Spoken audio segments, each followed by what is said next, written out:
Why do some cafes put their prices up and barely lose a customer while others cop massive backlash overnight? Now, I've coached more than 2,500 restaurant owners from around the world, and I'm going to tell you right now, there's no matter if you're in a bar, cafe, restaurant, food truck, it's almost never the price. So let me show you what it actually is. What I want you to do is I want you to imagine two cafes. They're on the same street and they both put their prices up on the 1st of July to the same price.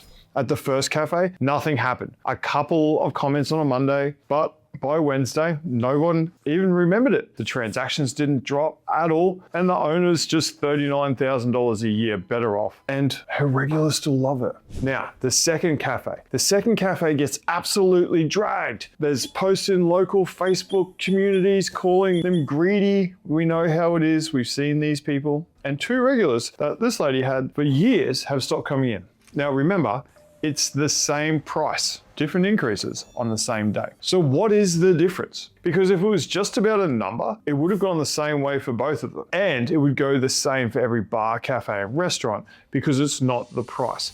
It's how they handled it. And the good news is you control the entire process. So let's be honest about how most people set prices. They don't do a massive cost analysis. They just look at the menu, see what the guy down the road's doing, and then they go and add 50 cents and hope for the best. Now, if that's the case, your price isn't decided with a strategy in mind. You're just doing what everyone else is doing without thinking about what's left over for your suppliers, your landlord, and the awards rates that have, grown in the last little bit. So meanwhile, everything else has moved. So your milk's gone up, your beans have gone up because something's happened over in South America, and this is the bean price forever now. Power's gone up, gas has gone up, rent's gone up, insurance has gone up, everything's gone up. And every single year you didn't get a say. Every single input changed, but your prices have sat totally still. And instantly, the reason that second cafe caught backlash wasn't because of the price. It's because she'd been sitting still for 3 years in a row. So when she finally moved it, it felt like a sudden, desperate attempt, and it came out of nowhere. So of course her customers reacted badly. So many owners have told me what's been stopping them from moving their prices. And it's not a spreadsheet, it's not a face, it's the bloke who comes in every morning,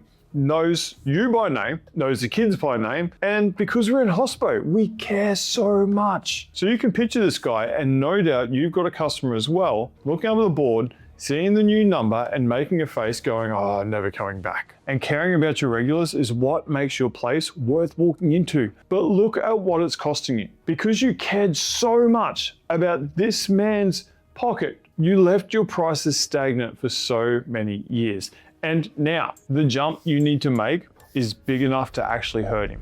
A lot of owners have no idea what coffee prices look like from over the country. So what we did was we surveyed over 50 cafes around the country. Now, I want to give you the numbers. The national medium for a small coffee, $5.50. The national medium for a medium coffee, $6.50. And then the large, $7, which is one thing, but then the top range of up here, $8. So if you're raising your coffee prices right now and you're raising them to match that, you're not doing anything radical. You're just raising them to meet the market. Now let's look at where the money actually goes. Okay, so I want you to imagine this pile of beans here represents 100% of the revenue from a $5.50 cup of coffee. Now that's a big bag. Let's look at how much of this you actually get to keep. Now, what we want to think about here is if we look at this pile, we want to take about 20% of that off straight away. 20% of that pile off. That's your first ingredients. That's your beans, your milk, the cut, the lid. That's about 20% of the total price gone. The other thing that we also want to do is we just want to sweep just a little bit more away for wastage and all the other shit that we lose with our staff, right? So that's the first thing. And then the next thing that I want you to think about is we're going to take a bunch of stuff out here for labor, okay? Now, that's your barista's time, plus don't forget superannuation. Now, if you're not calculating your wages on gross, you need to be. So that's roughly, another 23% of a cut. Seems like a lot. Now, another $1.20 of this, another $1.20 is gone. Now, for the cafe itself, rent, power, insurance, card fees, wastage, accountant, and the dishwasher that broke down in March that is still not working now because the guy's on holidays and he won't come back and fix it. Now that's a massive 48% of a cut. Now, $2.64 gone. That leaves this little bit for the cut. It's over 9%. But we still have to pay tax on this profit. Still have to pay tax. So we still have to pay tax.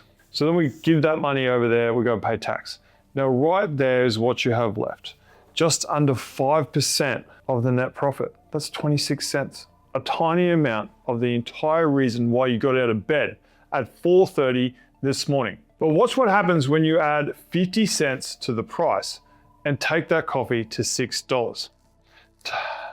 Where does that extra 50 cents go, you might ask?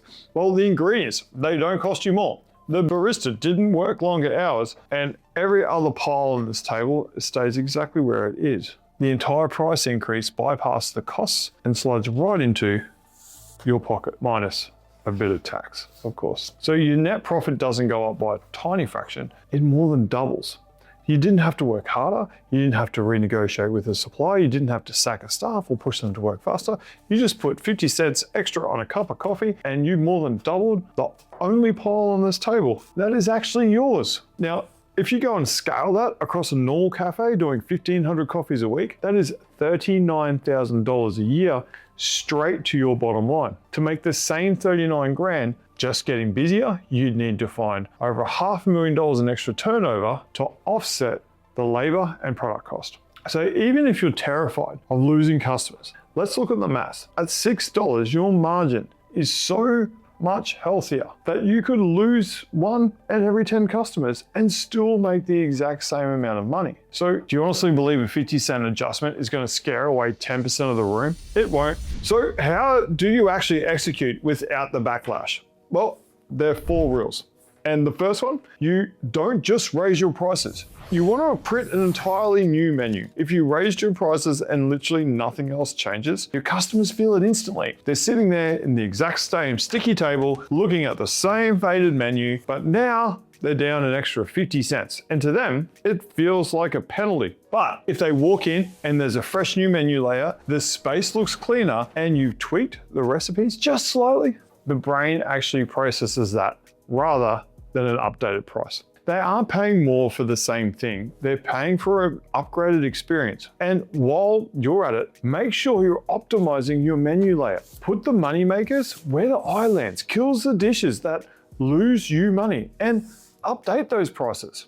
Number 2, stop apologizing. Never put a sign up that says, unfortunately, due to rising costs, I've had to increase our menu prices. If that's you right now, take it down. The moment you apologize for your price, you are telling your customers it isn't worth it. The best owners in our program don't announce it. They don't justify it, and they certainly don't print a paragraph on the counter trying to explain themselves.